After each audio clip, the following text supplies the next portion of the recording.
చిన్న వయసే. ఇక్కడ రెబకా అని ఇస్సాకుని ఇద్దరిని కూడా పాస్ట్ గారు వాళ్ళ దగ్గరికి వెళ్ళారండి. అంతకుముందు నేను తెల్లారిగట్ల 3 గంటల నుంచి 6 గంటల వరకు వైజాగ్, విజయవాడ అనేక ప్రాంతాల నుంచి నాకు ఫోన్ చేస్తే 3 గంటల సేపు ప్రార్థనలో ఉంటానండి. మా మిస్సెస్ వాళ్ళిద్దరే అండి.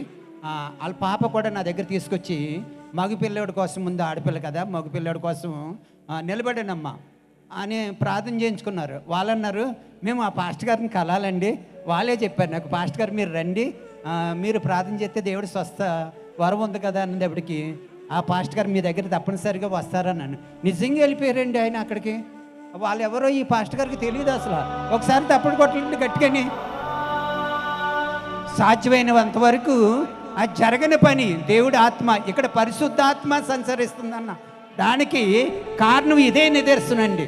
నేను యానం లేకపోతే కాకినాడ ఇంటర్నేషనల్ అంతా తిరిగాను. ఇంటర్నేషనల్ కరాటే మాస్టర్ని, పాస్టర్ గారిని కూడా ఇద్దరు 2 చర్చిలు కట్టామండి. మా మిస్సెస్, మా ముగ్గురు అబ్బాయిలు కూడా మనకు ఆస్తులు వచ్చేసాయి కదా, సేవ ఇడిచిపెట్టే హైదరాబాద్ వెళ్ళిపోదామని అంటున్నారు. మీరు వెళ్ళిపోతే వెళ్ళిపోయింది కానీ నేను మాత్రం రాని ఇక్కడ ఉంటాను అన్నాను. వాళ్ళిద్దరూ నా దగ్గరకు వచ్చి అడిగారు, దేవుడి చిత్తం అవుతే తప్పనిసరిగా పాస్టర్ గారు మీ దగ్గరికి వస్తారంటే నిజంగా వెళ్ళిపోయారండి బాబు. నాకు చాలా సంతోషంగా ఉంటుంది.